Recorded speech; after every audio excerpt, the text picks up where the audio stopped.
As a tech channel person, I have covered a lot of products this year, every year, and I don't always get to talk about some of my favorite ones, and I don't always remember to round up my favorite ones of the year, and I can speak positively about a lot of products, but you never know which ones are like my true favorites. That's what this video's for. In this video, I'll be covering my top 5 favorite tech-related products of all year.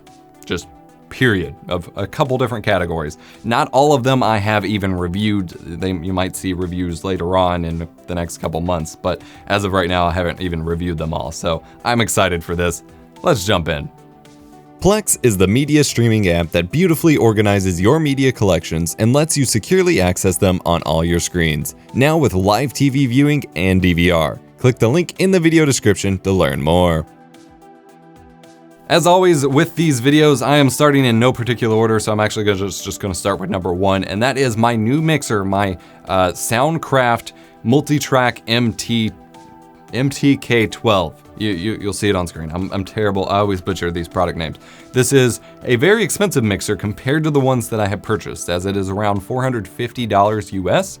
However, it has true USB multi-track support. Unlike the Behringer Xenix mixers or the Yamaha MG10XU or anything like that, those mixers only output a final stereo mix via USB. This one is true multitrack, which means in the USB driver, you have access to every individual audio channel, and each stereo pair is a separate device within Windows, which means you can assign things to each stereo pair. So I have my microphone and then usually a secondary microphone like my wireless lav running into 1 and 2, which I bring into OBS and into my recordings and use day to day. Track 2 and 3, I believe I have assigned. I have my Windows XP computer brought in so I can hear it in my headphones and things like that. I know 5 and 6 are my Discord output, which I have set in Windows. So I have it run to Discord. I no longer need second sound cards or extra wires. I can just assign music and Discord and my game sound, 2 separate things within Windows, and not have to worry about a lot of the madness that I recommend with the cheaper mixers. But this thing has been a godsend. I'm so glad I switched, even though it was kind of a headache bouncing around mixers a little bit. If you followed along with that series, I have my original kind of unboxing and impressions video linked in the description, but this thing is great. Number 2 is also an audio product. Actually, we have a few audio products in this list, and that is my Sennheiser Master OP Edition HD6XX headphones. These are the Master OP variant. Master OP does their variants to make more affordable options of expensive audio equipment all the time.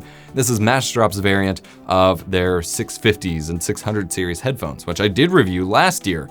And these things are great. Now, there is still an issue of the clamping pressure that I addressed in my original review. I am not a fan of solid band headphones. They sit too heavily on the top of my head, they hurt me a little bit, and then this one has some serious clamping pressure on the side. To alleviate this, which I wasn't willing to do on my review unit, I've had to bend it out quite a bit and kind of flex the top band a bit. And this actually ended up resulting in kind of creasing the top layer of the printed like papery plastic where the Sennheiser branding is, and some of that has actually flaked off as a result. And if I go any further, I really feel like I'm gonna break something. But this is what everyone suggested in the comments, and they even said you're gonna feel like you're gonna break it, but you won't. I got it bent out. It is comfortable now. Sometimes it still gives me a little bit of headaches, but most people do not have this problem. I got so many comments saying I was ridiculous for those complaints on the video that some people think they're the most comfortable headphones in the world, but they sound amazing. The pads are super comfortable. The drivers are high quality. They're pseudo open back, so I can still hear things when I need to. They're some freaking great headphones, all right? And I was able to attach the mod mic wireless to it. Next up, we have the Linkstar Rollflex LED panel that I reviewed a month or 2 ago from the time of recording right now. This thing has very high quality, seemingly very accurate LEDs. It has full brightness control. You have bicolor for tungsten to daylight. And it is super flexible, and it is a very affordable option for flexible LEDs. Just a couple years ago, flexible and LED lighting that was actually suitable for video production was unbelievably expensive, and things have become so much more affordable these days. And I have this thing rolled up. It looks a little stupid, but I have it rolled up with some diffusion material up above my computer monitor, and it is my main key lighting for my webcam and tutorial camera setup, and it looks amazing. It has contributed to my face cams for tutorials and things like that looking so much better than the cheap little LED panel that I was using. and it is extremely handy. You can put it in a variety of different situations because it's super lightweight and it's flexible, and you can Velcro at places or gaffer tape at places, and then it is also just a very accurate key light as well. It's pretty great. I kind of want one or two more, but I will have to save that for when I have a bigger budget. Going back to audio for a second, another favorite product of mine this year that I actually haven't gotten to talk about are the Behringer U-Phoria UMC interfaces.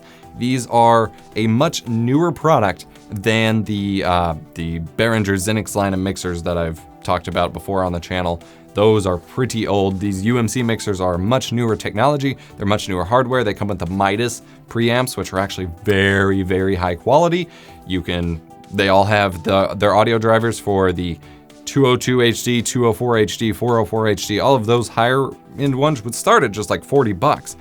They all have each individual channel brought in as separate devices in Windows as well in stereo pairs, which is very handy and a step above even just the Focusrite Scarlett 2i2, but they don't have the crazy DPC latency issues that we ended up in everyone getting static and popping and stuff with the Focusrite interfaces.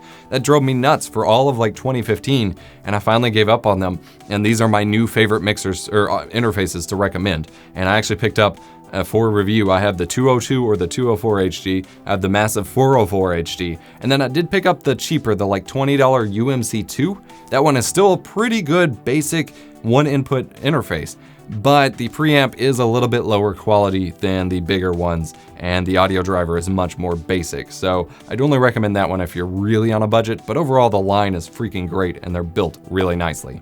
Lastly, I have the Loupedeck Plus. This is a control panel for your video and photo editing software. It's mainly geared around photo editing, such as in Lightroom, but it has a bunch of different dials for adjusting exposure, saturation, contrast, shadows, black levels, white levels, things like that. A bunch of custom programmable dials and a bunch of different profiles, and you can have it automatically adjust for different software. So I have it integrated currently into Adobe Lightroom and Adobe Premiere for the Lumetri color panel. It has made my photo editing so much more efficient. Like, I've gotten through an entire year's worth of photos that I was actually putting off editing due to how efficient I could be with these dials. Still really learning how to map it properly in Premiere to be most efficient with it, and same with Resolve, but I'm having a great time with it. My only complaint is I wish it had the little kick out stand feet that keyboards have, because it's totally flat and it's thinner than my keyboard. So it's a little awkward reaching over my keyboard at it, but it's still freaking awesome.